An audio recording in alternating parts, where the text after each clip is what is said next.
അതായത് അച്ഛൻ പത്തായത്തിലില്ലെന്ന് രാജീവൻ സാർ.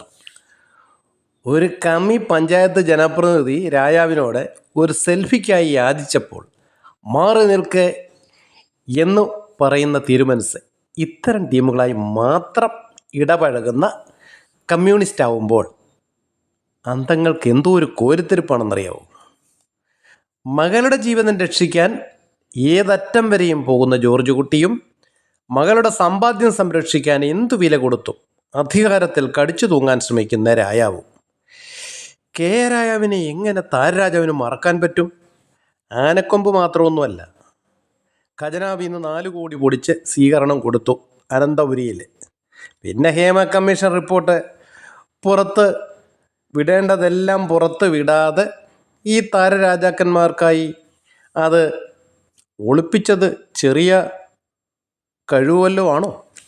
അങ്ങനെ എന്തെല്ലാം ഉപകാരങ്ങൾ. എന്തായാലും ഇവരെല്ലാം രാജാക്കന്മാരുടെ മൂടുതാങ്ങികളാകുന്നത് സ്വന്തം തടി കാക്കാനാണ്, അല്ലാതെ നാട്ടാരെ കനപ്പിക്കാനൊന്നുമല്ല.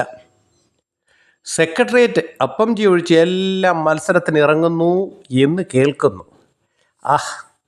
ആ ആനപ്പുറത്തു നിന്നൊരു വീഴ്ചയുണ്ടല്ലോ, കൂട്ടത്തോടെ ഒന്ന് വീഴുമ്പോഴുണ്ടല്ലോ, അതിൻ്റെ ഒരു സുഖം. അഹങ്കാരത്തിന് കയ്യും കാലും വെച്ചവരെല്ലാം 8 നിലയെ പൊട്ടുന്നത് കാണാൻ എന്തൊരു രസമായിരിക്കും. ലാൽ സലാം.